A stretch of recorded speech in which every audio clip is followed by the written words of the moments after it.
Hello बच्चों, चलिए इस प्रश्न को पढ़ते हैं और समझते हैं कि प्रश्न में हमें क्या बोला गया है। तो हमारा प्रश्न है, यदि f(x) अंतराल 3 से 5 जहाँ पे 3 और 5 भी शामिल है में रोले प्रमेय के प्रतिबंधों को संतुष्ट करे तो समाकलन की सीमा 3 से 5 f' dx का मान क्या होगा। इन 4 विकल्पों में ये हमसे पूछा गया है। तो चलिए इस प्रश्न को हल करने से पहले हम मुख्य अवधारणा को देख लेते हैं। ठीक है, तो हम बात करते हैं पहले मुख्य अवधारणा की। ठीक है, तो मुख्य अवधारणा में हम किसकी बात करेंगे, रोले प्रमेय को। सबसे पहले हम बात करते हैं यहाँ पे रोले प्रमेय।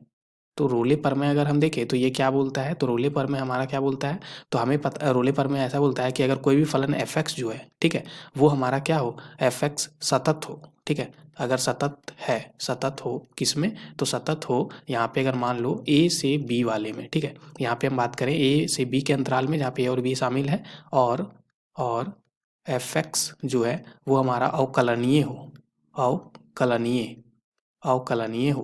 ठीक है, अवकलनीय हो किसमें, तो a, b यानी कि यहाँ पे a से b के अंतराल में। ठीक है, तथा यहाँ पे बात करें कि fa अगर हमारा f b के बराबर आ जाए। ठीक है, तो अगर ये 3 शर्त हमारा अगर ऐसा कुछ होता है, 3 शर्त अगर यहाँ पे सत्यापित होता है, 3 शर्त जो भी है ये से हमारे सत्य अगर सत्यापित हो जाते हैं तो रोले प्रमेय हमारा क्या बोलता है, रोले प्रमेय बोलता है कि एक यहाँ पे c ऐसा होगा, ठीक है, जो हमारा a से b के बीच में होगा कि इस तरह से कि f' जो होगा वो हमारा क्या होगा, 0 के बराबर आ रहा होगा। ठीक है, ये हमारा रोले प्रमेय बोलता है। तब चलिए इसी अवधारणा पे आधारित हम लोग इस प्रश्न को हल कर लेते हैं। तो यहाँ पे सबसे पहले अगर हम प्रश्न में देखें तो हमें क्या बोला गया था यहाँ पे, तो यहाँ से हम देख सकते हैं हमें बोला गया था कि f(x) 3 से 5 के अंतराल में जहाँ पे 3 और 5 शामिल है। ठीक है, तो f(x) हमारा जो है वो रोले प्रमेय के सिद्धांतों को यहाँ पे संतुष्ट कर रहा है, प्रतिबंधों को। ठीक है, तो f(x) जो है इसका मतलब क्या हो जाएगा, सतत।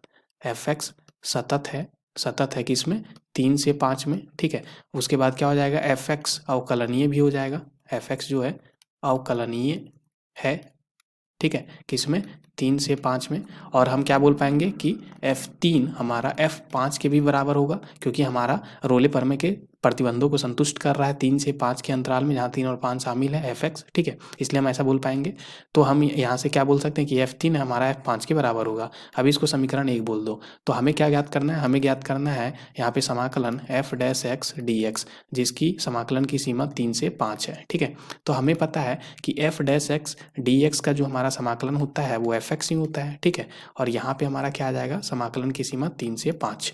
अभी हम अगर ऊपरी सीमा रखें यहाँ पे तो f5 और यहाँ पे निचली सीमा रखें तो f3, तो f5 माइनस f3 आ गया। अब f3 और f5 दोनों बराबर हैं, ये पहले से हमने देख रखा है। तो यहाँ से हमारा क्या हो जाएगा, इसको हम f5 और इसको भी हम f5 बोल सकते हैं f3 की जगह पे। तो ये आ गया 0 के बराबर। ठीक है, ये हम कहाँ से बोल पा रहे हैं, समीकरण 1 से। ठीक है, तो इसको हम यहाँ पे लिख देते हैं, समीकरण 1 से हमारा ये है। ठीक है, तो ये हमारा कहाँ से है, समीकरण 1 से।